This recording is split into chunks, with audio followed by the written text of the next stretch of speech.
अब ग्रीष्म ऋतु की जो विशेषता है वो क्या है कि ग्रीष्म ऋतु का जो समय कब से मध्य मार्च से मध्य जून। और हमने सबसे पहले पढ़ लिया था कि जो मार्च का जो समय है, इस समय जो सूर्य कहां पर रहता है, हमारे भूमध्य रेखा। कहां पर?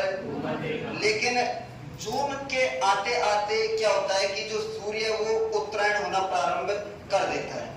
और जून के महीने में जो 21 जून का जो समय है, उस समय जो सूर्य कहां पर पहुंच जाता है, हमारे कर्क रेखा। कौन सी रेखा पर?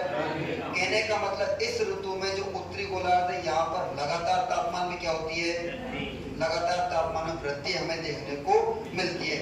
और वायु दाब में लगातार क्या होती जाती है, कमी होती जाती है। इस बढ़ते तापमान एवं घटते वायु दाब के कारण यहाँ पर तेज धूलभरी क्या चलती है, आंधी। क्या चलती है? और इन आंधियों को इस समय हमारे राजस्थान में किसके नाम से जाना जाता है, किसके नाम से? लेकिन कभी कभार ये जो धूलभरी आंधियां हैं, ये बारिश करवा पाने में क्या होती है, सक्षम हो जाती है। और ये जो धूलभरी आंधियां जब बारिश करवाने में सक्षम होती है, तो इस समय जो बारिश होती है उसको हम क्या बोलते हैं? कौन सा मानसून है? Pre monsoon. अब ये जो प्री मानसून है, इसको भारत में अलग अलग स्थानों पर अलग अलग नामों से जाना जाता है। जैसे हम सबसे पहले बात करें, एक तो हम इसका नाम पढ़ते हैं क्या, फूलों वाली बौछार। कौन सी बौछार? एक हम देखते हैं काल वैसाखी। कौन सी?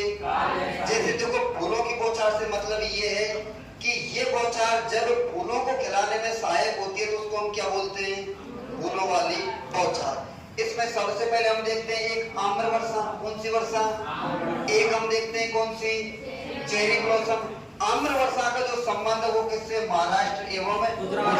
कहने का मतलब ये जो बारिश है, जो बारिश होती है, ये किसको, फूलों को खिलाने में सहायक होती है। और आम के जो फूलों का संबंध किससे, हमारे महाराष्ट्र। किससे? उसके बाद में चेरी ब्लॉसम का जो संबंध है किससे, कौन सा? और यहाँ पर किसके फूलों को खिलाने में सहायक होती है, कॉफी के। किसके फूल?